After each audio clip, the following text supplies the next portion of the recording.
I'm 72 years old, and I never thought I would be telling a story like this. I wasn't careless. I wasn't desperate. I was just lonely. And that's how he found me. My name is Margaret. I've been a widow for 6 years now. After my husband passed, the house became very quiet. Too quiet. My children live in different states, and most days it was just me, my thoughts, and the television. Until one evening, I received a message that changed everything. It was on Facebook, a friend request from a man named Daniel Harper. His profile looked normal. He said he was a civil engineer working overseas, widowed just like me. He had photos, kind eyes, and something about him felt safe.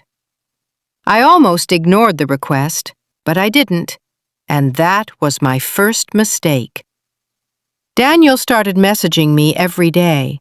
Good morning, good night, asking how I slept, how I was feeling. It had been years since anyone spoke to me like that. He listened.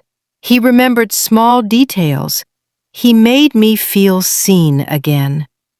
Within weeks, we were talking for hours. He told me he loved me, and I believed him. Then one day, something changed. He told me he had a problem. He was working on a project overseas, and his payment was delayed. He said he needed help, just temporarily, $2,000. He promised he would pay me back as soon as his contract cleared. I hesitated, but then I thought, this is someone who loves me. So I sent the money. After that, it never stopped. There was always a new emergency, a blocked account, a sick colleague, a travel issue, a customs problem. Each time he sounded desperate. Each time he said, "You're the only one I can trust."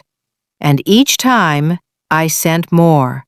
$5,000, $10,000, $15,000. I told myself it was temporary.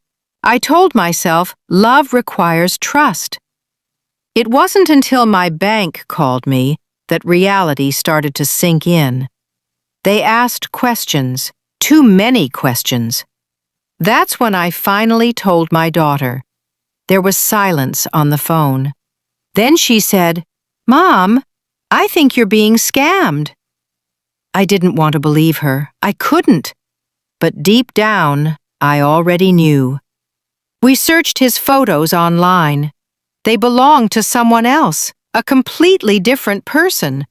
Everything, the job, the story, the love, it was all a lie. And just like that, Daniel disappeared. No messages, no explanation, nothing. By the time it was over, I had sent him over $100,000.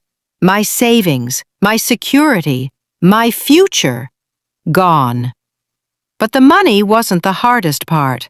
It was the betrayal, the feeling that someone studied my loneliness and used it against me. If you're watching this, please listen carefully. Scammers don't look like criminals.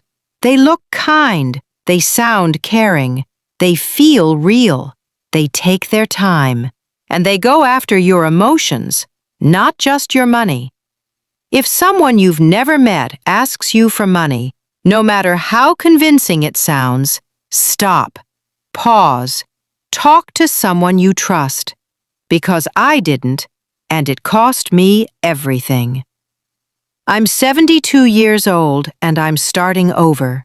But if my story can stop even one person from making the same mistake, then maybe it wasn't all for nothing.